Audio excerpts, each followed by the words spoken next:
السلام علیکم پیارے بچوں، امید کرتی ہوں آپ سب خیریت سے ہوں گے۔ تو بچوں، ہم نے اپنی پچھلی درجہ میں سبق نمبر 1، 2، 3 مکمل کر لیا تھا۔ آج میں آپ کو سبق نمبر 4 ترانہ ہندی پڑھانے جا رہی ہوں، آپ سب غور سے سنیں گے۔ تو بچوں، ترانہ ہندی لکھنے والے شاعر کا نام علامہ اقبال ہے، اور وہ اس سبق میں کیا کہہ رہے ہیں پہلے میں آپ کو اس کے بارے میں بتا دوں۔ ترانہ ہندی علامہ اقبال کی بہت مشہور نظم ہے، اسے ہمارے قومی ترانوں میں اہم مرتبہ حاصل ہے۔ آج بھی یہ نظم پورے دیش میں اسی طرح شوق سے پڑھی اور سنی جاتی ہے جس طرح آزادی سے پہلے اس کو سن کر لوگ وطن کی محبت سے سرشار ہو جاتے تھے۔ تو بچوں، علامہ اقبال سب سے پہلے اپنے شعر میں کیا کہہ رہے ہیں، آپ سب غور سے سنیں گے۔ سارے جہاں سے اچھا ہندوستاں ہمارا، ہم بلبلیں ہیں اس کی یہ گلستاں ہمارا۔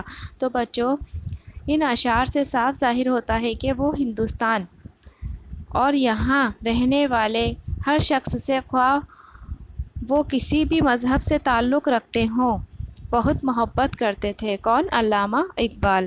اقبال نے ہمارے وطن ہندوستان کو ایک باغ سے تشبیہ دی ہے، گلستان یعنی باغ، باغ سے تشبیہ دی ہے، اور ہندوستان میں رہنے والے لوگوں کو انہوں نے کیا بتایا ہے؟ بلبلیں بتایا ہے، اس باغ کی بلبل سے تشبیہ دی ہے۔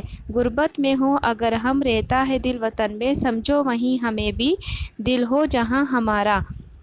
اس اشعار میں علامہ اقبال کہتے ہیں کہ جو غریبی کی وجہ سے اپنا ملک چھوڑ کر دوسرے ملک میں رہ رہے ہیں، ان کا دل اس ملک میں بالکل نہیں لگتا ہے، ان کا دل بس اپنے ملک میں ہی لگتا ہے، بھلے ہی وہ دوسرے وطن چلے گئے ہوں۔ پربت وہ سب سے اونچا ہمسایہ آسماں کا، وہ سنتری ہمارا، وہ پاسباں ہمارا۔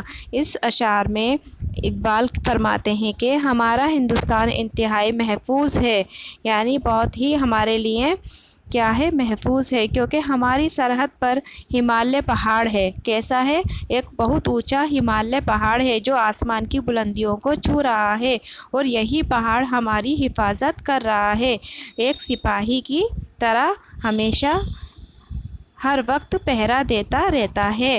اسی طرح گودی میں کھیلتی ہیں اس کی ہزاروں ندیاں، گلشن ہے جن کے دم سے رشکے جینا ہمارا۔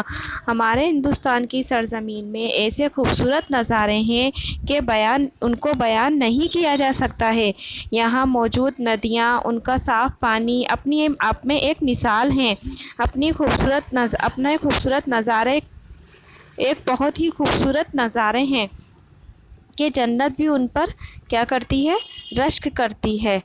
گودی میں کھیلتی ہیں اس کی ہزاروں ندیاں، گلشن ہے جن کے دم سے رشکے جینا ہمارا۔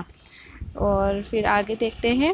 اے آب رود گنگا، وہ دن ہے یاد تجھ کو، اترا تیرے کنارے جب کارواں ہمارا۔ یہ کیا کہہ رہے ہیں؟ اقبال گنگا ندی سے مخاطب ہو کر پوچھتے ہیں کہ اے گنگا ندی، کیا تجھے وہ وقت یاد ہے جب ہندوستانیوں کا قافلہ تیرے کنارے پہنچا، پھر یہیں پر ہی آ کر رہ گیا اور یہاں سے دوبارہ نہ جا سکا؟ مذہب نہیں سکھاتا آپس میں بیر رکھنا، ہندی ہیں ہم وطن ہیں ہندوستاں ہمارا۔ اس اشعار میں کیا کہہ رہے ہیں علامہ اقبال کہ محبت کا جذبہ پیدا کرتے ہوئے اقبال کہہ رہے ہیں کہ مذہب کوئی بھی ہو، کبھی کسی کو لڑنا نہیں سکھاتا ہے، بلکہ ہم ہندی ہیں، اس ملک میں بسنے والے ہیں، سب ایک ہیں، جتنے بھی مذہب کے لوگ ہمارے ملک میں بسے ہوئے ہیں، ہم سب کیا ہیں؟ ایک ہیں۔ کچھ بات ہے کہ ہستی مٹتی نہیں ہماری، صدیوں رہا ہے دشمن دور زماں ہمارا۔ آخری اشعار میں علامہ اقبال کہتے ہیں کہ دوسرے ملکوں کی مثال ہے، ہمارا ملک کیا ہے؟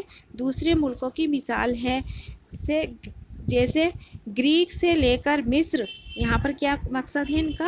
کہ یونانی جو تہذیب ہے، گریک سے لے کر مصر اور روم کی سلطنتیں تک مٹ گئیں، لیکن ہندوستان میں کچھ تو خاص بات ضرور ہے، ہمارے ملک میں کچھ تو خاص بات ضرور ہے جو آج بھی ہم اپنی جگہ پر قائم مقام ہے۔ اسی لیے علامہ اقبال کہتے ہیں سارے جہاں سے ہٹ جا ہندوستاں ہمارا، ہم بلبلیں ہیں اس کی گلستاں ہمارا۔ امید کرتی ہوں بچوں آپ کو یہ سبق سمجھ میں آ گیا ہوگا۔ تو بچوں آج آپ کو اس سبق کے الفاظ معنی اپنی کاپی میں مکمل کرنے ہیں۔ امید کرتی ہوں آپ میرے ذریعے بتائے گئے کام کو اپنی کاپی میں مکمل کر لیں گے۔ اگلی درجہ میں پھر ملاقات ہوگی۔ اللہ حافظ۔